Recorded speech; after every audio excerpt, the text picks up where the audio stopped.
Hi everyone, it's me, Arielle, and it's Wednesday Warriors, and today we're going to be talking a little bit about normal eating and just basically food on a regular basis.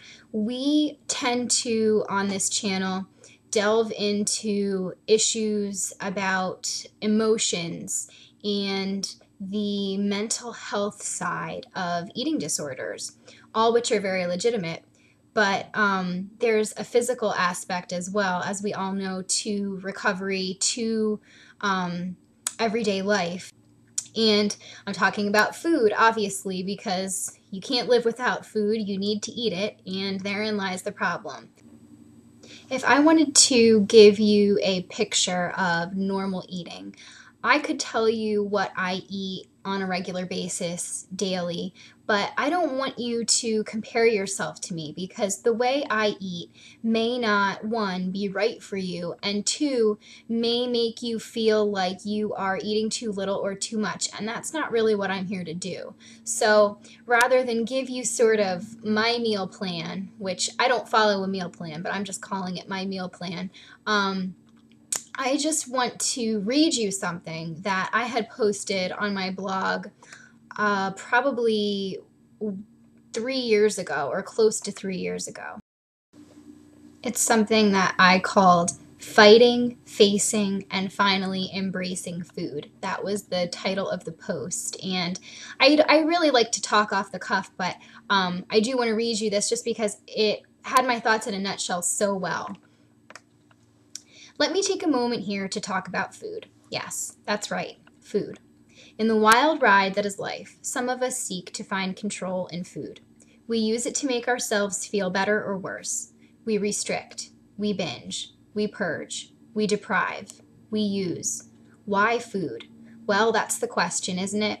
It's just like anything else. Some people use alcohol, some use drugs, some use exercise, some use video games. Addictions, vices, habits, whatever they are, whatever you want to call them, they can be self-destructive.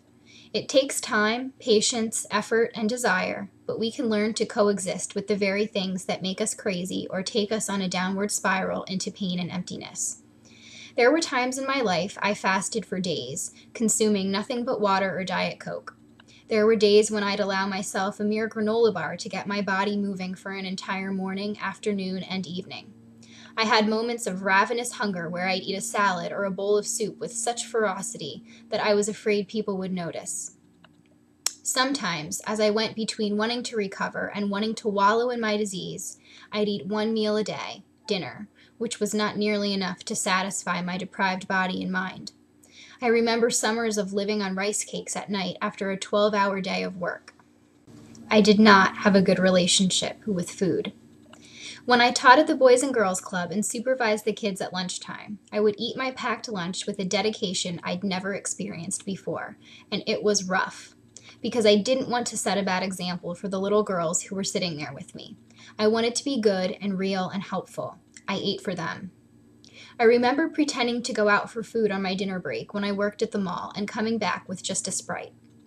I remember obvious habits that caused my parents to scream at me, cry for me, and feel helpless. I used to have a lifestyle that made my roommate crazy with worry. I was obsessively worried about eating in public. I would stand near a counter of muffins, deciding for 10 minutes which one I would choose, changing my mind back and forth. I was, in short, a mess. I came to a crossroads. I really wanted to recover, really wanted to be all right, really, really wanted it. Wasn't just wishing, wasn't just hoping. I was willing to do something about it. I was willing to work, to learn, to try. I got good at just saying no. That's right, no. When I'd feel that familiar grip of anorexia, I'd say no. Figuratively, literally, whatever it took. I was bold with myself, with my disease. When I was feeling low, I'd do something good to pick myself up. I learned to cope without using food. When I felt myself slipping, I'd say, no. I'd push the disorder away, say I didn't want it, and I'd say, no. Sounds simple, and it is, but you can't just go about it half-assed. You have to scream it, mean it, use it like a weapon. You're better than all the crap bringing you down. Remember that and just say no when you feel you're being pulled in the wrong direction. It takes a lot of willpower, more willpower than it takes to starve. I wrote daily. I used my writing to help me, to save me, to direct me. I stopped using food to control and to deprive. I stopped using food as something mental. I tried to embrace it. It was difficult. I didn't like it. Then, I forgot about food. I focused on my eating disorder for what it was without the elements of food. There was so much more to my problems other than food. I mean, come on, food doesn't have the ability to destroy. I learned about myself, sought to love myself, wrote about my pain and my feelings, wrote about my struggles. I began to feel better. I began to stop counting. This was tough, to forget about sizes, forget about calories, forget about a number on a scale. I didn't weigh myself. I had no scale. I did this purposely. It was weird and it was hard. I wanted to weigh myself, but I didn't have a scale. I kept wanting to weigh myself. It went on, but I had no scale. And eventually, I stopped wanting to weigh myself. It didn't matter. An inkling of curiosity wasn't the same as an aching need. I still don't weigh myself. Not really. I don't care now. You can get to that point where it doesn't matter, but you have to work at it. You have to be strong and not allow yourself to give in. And in time, you will be okay. You won't be a slave to a device that conquers your mood and your sense of well-being. And let me tell you, without a number to dictate your daily mood, you begin to listen to yourself and to how you feel without that number. You know yourself as you never knew her before. You feel good. You feel free. You begin to finally see that you feel so good that there is no way you'd ever want to go back to that dark, horrible place you were before. You want out with a passion when before you just wanted out with a desperation.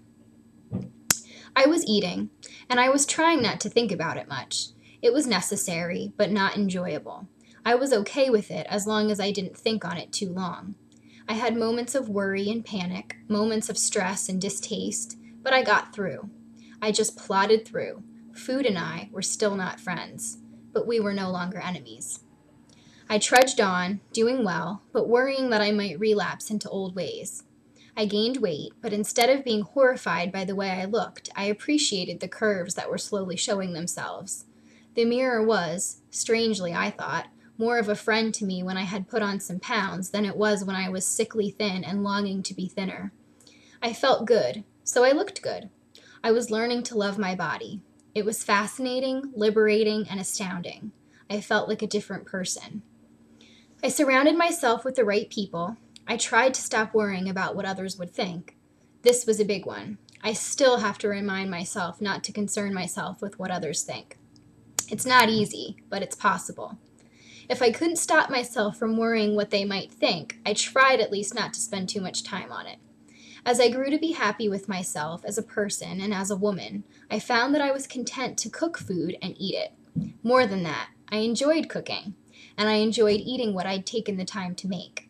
It took me a while to get over the shock of this. It remains the same. I like to cook and I like to eat. Yes, you heard me correctly. I like to eat. I eat when I'm hungry. I stop when I'm full. I enjoy letting myself enjoy. I cook for my husband and he loves it and appreciates it, which is so nice. He cooks for me. We eat together. We nourish. We're healthy.